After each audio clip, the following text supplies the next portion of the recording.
Fresh water. Oh, no! If you don't eat, it stores infinite amount of food. Most controversial toilet in the world. If you want to do van life in style, get a walk-in closet.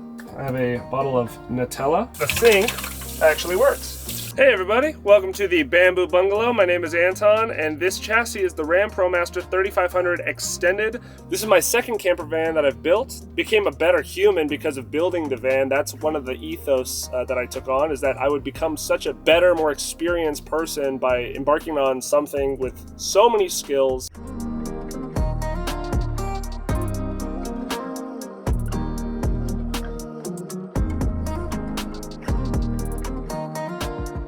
So right here in the doorway under me is a shower pan embedded into the floor. And basically what that serves as is a place to like wash your feet off or set up a full shower that's modular with just a curtain that hooks on the ceiling. The thought process behind that was that you don't want so much valuable real estate taken up in a van all the time, which honestly, if you talk to any van lifer, they're going to say they don't even use their shower and they basically just use it as storage. So I wanted all the space open and I didn't want it to feel claustrophobic. I also have an outdoor shower out the back. So a couple different options for showering in this van. So removing this teak insert, it reveals a full stainless steel shower pan, and this teak insert can actually use as to basically put outside for an outdoor shower, keep your feet nice and clean. Right next to the shower area, we have a dual burner induction stovetop. And basically my thought process behind having induction in the van is that I did not want to accidentally die at any point using the van. So no propane at all in the van at all. So induction, I love it. Uses a bit of power, but I have a big enough battery system to where that's not an issue. Now, this induction's taken up quite a bit of space on the main counter, which is actually all bamboo cabinetry with a laminate on the top. So I have this extendable flip-up countertop to give a lot of extra space to put pots and basically do your cooking. I'm Nate Murphy, and I have literally just bought this van to show you how to build a van. We have made a really detailed course which will help you go from this to this. You will learn everything you need. We help you specify your electrical system, and you'll be able to access a community all building their own vans at the same time. Right across from the induction cooktop area, we have the sink area. Here we have two-stage filtered water. Stainless steel appliance, and we have actually a soap dispenser. Oh, shouldn't have done that. All right, so take this cover off and take my soapy hands and actually wash my hands off. The sink actually works. Okay, so sink right there. Got my paper towel dispenser here. Very handy. This van holds 30 gallons of fresh water, which would last you, if you're frugal, about 1 to 2 weeks. And if you ever need hot water, I actually have electric hot water heating. So basically what you do is you turn the inverter on at my power control center here, and you press a button and you get hot water. It takes about 15-20 minutes to heat up, and it's right there. So yeah, basically this is the control panel, which houses all of my electrical area. I have inverter switch, I have outlets, 4 switches on dimmers. So every light in here is dimmable, and right next to that panel, actually I have 2, got a little wine glass rack in case, you want to feel spicy. Right above, I have 2 overhead cabinets designed to maximize storage. They're on gas struts. Inside, I have a bottle of Nutella. I love Nutella. So I'm actually 6'2", so I'm a tall guy for a van. I fit perfectly without having to bend.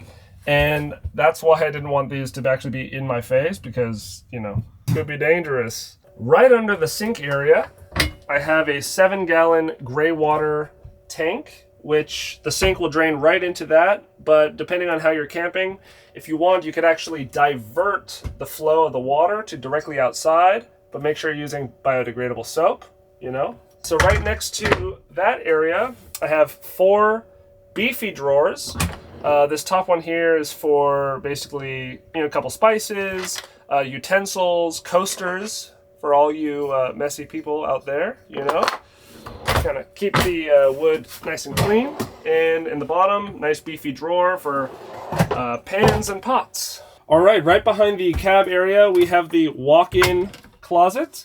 A lot of space. The dimensions are actually 36 inches by 24 inches. Could probably hang 30 to 40 shirts in here if I wanted to. And basically the way I measured out this box area was I actually took my dress shirts and I measured how much space I would need to actually hang them comfortably. So if you don't want to do raggedy van life, you want to do van life in style, get a walk-in closet. Below the closet hanging area, we have some drawers, beefy drawers. So extra space, got some towels, stuff like that. Below those drawers, we have the hidden toilet.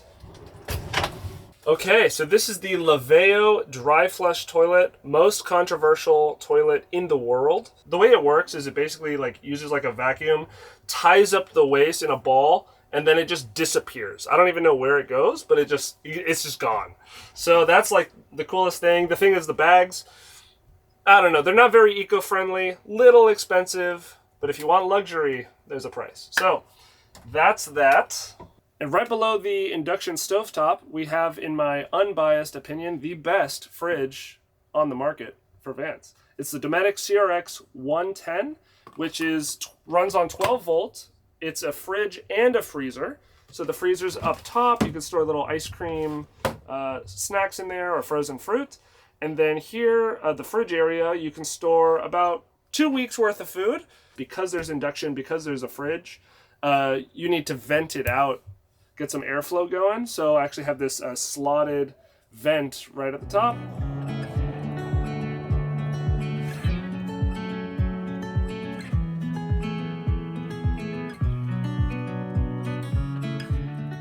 You might see this van and think, wow, this guy, has a lot of money, or this guy paid a lot to get it done, but built it out 90% on my own, and I'm very happy with the way it came out. And if you want to build out a camper van, you just got to do it and pray it all works out, and that's what I did. All right, so moving our way to the back of the van, we have the living room area. So this place was basically built to host 8 people, 10 if you want to pack in. And it's situated right under the Happy Jack Bedlift, which we'll get to in a second. The big reason why I wanted a big lounge area that can host a lot of people was because there's nothing more awkward than going into a camper van that has a fixed bed. You walk into the van and then you're in somebody's bedroom, right? There's no place to hang out. You're sitting on their bed. It's just a very closed, compact space. So this was the best way to utilize the space. The queen size bed is right on top of here, and you wouldn't even really realize there's a bed. I'm actually, like I said, 6'2". You can actually lay down fully across. The space is so big, so if you want to take a nap in the middle of the day, you can. On top of this being a great place to store your friends and have a great time, it also stores your battery systems and plumbing systems. These systems are kind of big, so it takes a lot of space, but everything is internal in the van, so it's actually basically all weather. Nothing can freeze. All right, so in this bench is all the electrical system. I can actually open this bench with all the cushions on, but I'm going to take it off so that we can see better inside. All right, so in the electrical bench, we have a Victron 3000 watt inverter. We have a solar charge controller, and that is the regulator for the 480 watts of military grade walkable solar panels. So you can actually walk on top of those solar panels. Not a lot of people are doing that. So that's a nice little feature. Here we have the Lynx distributor. We have the DC to DC charging. So that means whenever you're driving, it pumps 30 amps of electricity from the van to the battery bank, which is 400 amp hours of lithium iron phosphate batteries. And down here I do have a little bit of extra storage for my portable AC unit, which is the Zero Breeze Mark II.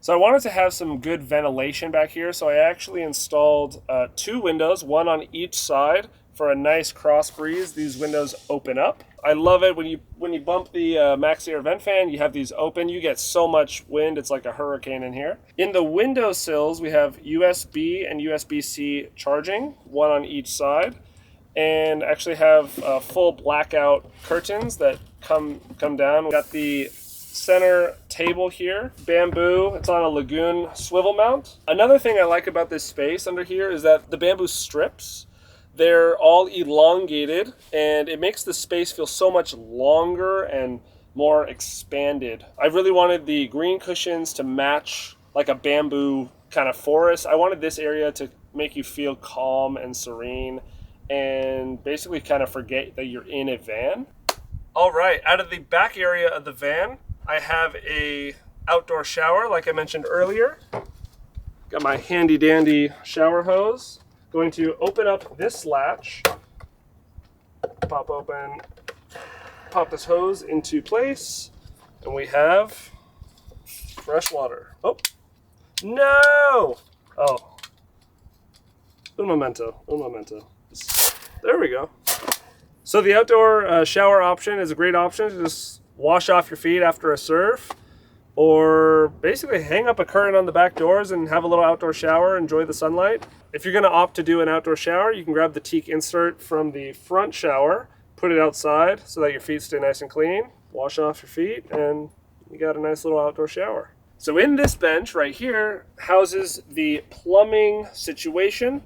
I mentioned earlier there's 30 gallons of fresh water. I'm going to remove these cushions so that we can get a better look.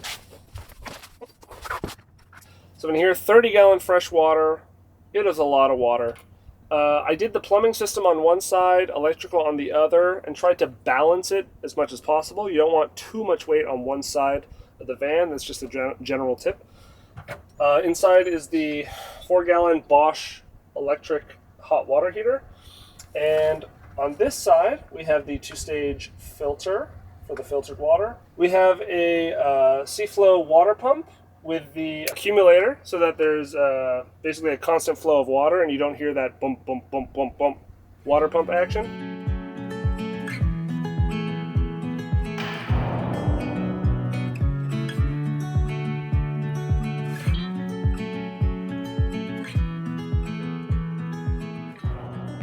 To raise and lower the bed, on my control panel, I have a Bedlift control switch. So flick that down. Bed comes down like magic, and the trick is just making sure you don't hit anything.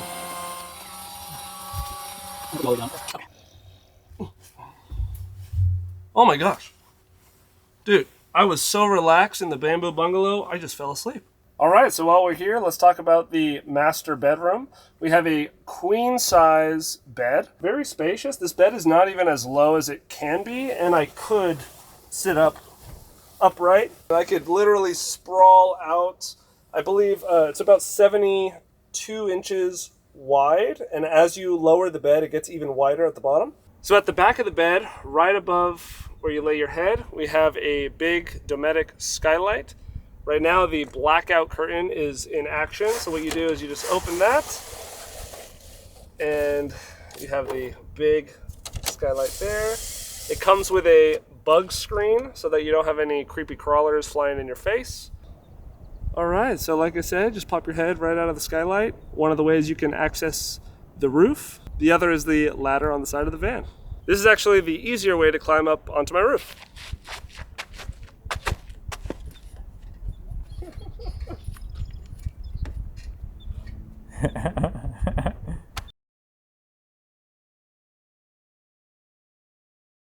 All right, welcome to the roof. Right now, here I am sitting on top of my military grade walkable solar panels.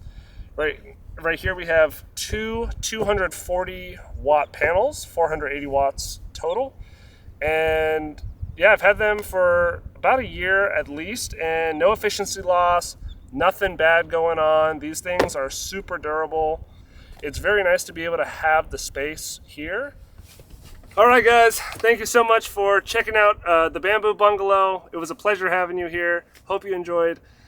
This van is for sale. If you want to go to my website, amluxuryvans.com, or you can hit me up on Instagram. Also, if you're in the San Diego area, This van is also listed for rent. And so if you want to, take your family out, go on a nice little weekend vacation, links in the description.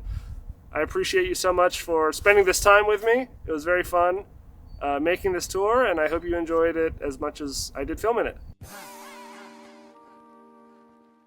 Are you thinking of building your own van, but you're worried about how complicated the process is? The bad news is, it is quite complicated. The good news is, we have made a super detailed online course to help you go from this to this.